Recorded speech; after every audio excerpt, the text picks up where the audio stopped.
and early 1920s, two families from Erie, PA, liked to spend the late winter months on sunny Sanibel, so they decided to build homes. Brothers Ross and Martin Mayer purchased bayfront property on Sanibel and ordered 2 Sears and Roebuck kit homes to be delivered. Try to picture this family compound in your mind. Coming across the causeway, the Bailey store would be to the right, and quite a bit farther down the beach to your right, you would see Morning Glories and Shore Haven. Also on the property was a garage for their cars, housing for the servants, and an artesian well and a generator. Sometime in the 1930s, a small multi-purpose structure, the caretaker's cottage, was built between the two houses. And of course, there was a long dock out to the water. Imagine the family fun as young cousins played while everyone enjoyed fishing, swimming, birding, and sunning. At the mere cost of $2,011, the Morning Glories cottage arrived in 30,000 pieces. Ready to be assembled. No problem. Shore Haven was a larger 2-story home for Ross and Daisy's 5 children. Both of these homes, beautifully restored, are now at the historical village. They have survived a century of hurricanes. The Depression was not good for the contracting business in Pennsylvania. After her husband died, Daisy Mayer settled the family business affairs and moved to Sanibel to live the rest of her life. When the Mayer brothers purchased their land on the bayfront, it was the Gavin family they hired to labor and clear the land for building. This was the beginning of a long relationship between the Gavin and Mayer families. In her later years of failing health, Daisy Mayer was helped by Isaiah and Hannah Gavin, the family pioneers who came to the island around 1917. They lived in the little caretaker cottage near Shore Haven and Morning Glories.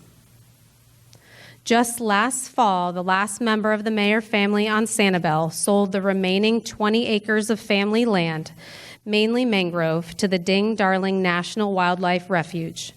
Ty Symroski, grandson of Daisy Mayer, then moved with his wife, Jan, from Sanibel to Hawaii, from one island paradise to another.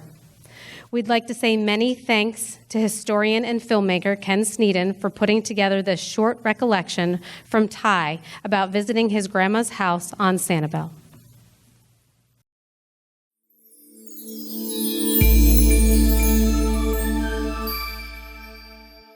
Okay, so I'm very proud that in the village here, the 3 buildings that did really well were built by my family. Shore Haven was built by my grandfather and his brother, Martin Mayer.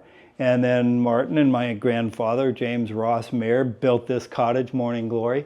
And then, of course, the caretaker cottage was built by them as well.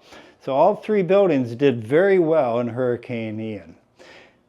Now, as I come into here, and I just recognize this fireplace. We had many fires in here, and of course, if you look very carefully, here are the thumbtack holes from the Christmas stockings. And there's a couple others over to the right and a couple over to the left because I had 2 sisters. And we would use the same holes year after year. What's really interesting, if you go into an old house that has a fireplace, look for the thumbtack holes, and most of the time they'll be there. As we come on around, I'd like to come into the dining room. And this is much fancier than it was when we were kids. Of course, we were coming in and out from the dock and fishing, but this is our dining room. I always loved these drawers. There was all sorts of neat stuff in there. And you'd come on through here into the kitchen. And here's our breakfast nook. Boy, we had a lot of pancakes on this breakfast nook, and it always seemed so much bigger when I was half the size I am now. And we had a nice big porcelain sink right here. And then I love this kitchen, how this drawer pulls out. It's not a drawer, it's a cutting board or whatever utility board. And of course, these are nice solid wood drawers that we had. as you come around, then you had this back area, and this is not where we had the stove. The stove was right here behind in the kitchen. But this was sort of a utility room. This was the backyard that went out to the swamp until Bay Drive was moved, and this then became the front door. What's really neat about this is this fold-out table. And of course, we can't do that now, but it would be able to fold down, come up, and be a nice wide table. Never figured out what it was, but I did clean fish on it a number of times. And as we come around here into the back porch, this is not the way it was back in '62 when we really started living here. I think very early on, the Mayer brothers, who had big construction business in Pennsylvania, Erie, Pennsylvania, they enclosed this, and there were sliding glass windows. And so this was a very usable space. And in fact, this far end of the porch is where my bedroom was. And I liked having this corner of these windows, and if it rained during the night, when I would wake up in the morning and I would hear the palm fronds clacking, and I couldn't tell if it was still raining or whether it was the palm fronds until I finally opened up my eyes and looked out. But to give you an idea what the bugs were like, this was the back porch that looked out into the mangrove swamp. We had screens, but we didn't have one screen. We had double screens, about an inch apart. And they were the finest mesh screen that you can make. And still, I remember watching the no-see-ums crawling through those screens. And they were copper screens, and I've still got some of them, if anybody wants them. But there were a lot of bugs. But this back porch meant that this room here did have windows. And then we come into here and we come into the bathroom and we walk on through, and here's this other bedroom which has no windows, but it does have the access to the back porch. What's special about this bathroom is I could come in here and I could lock the doors, and I could lock this door here and climb out that window, and my big sisters would have to climb through the window to get into the bathroom. There, and then as you can look at here, imagine you're 10, 11, 12, and there's the attic where it's a neat space up there. It's about 3.5, maybe 4 feet high, and it's a great fort.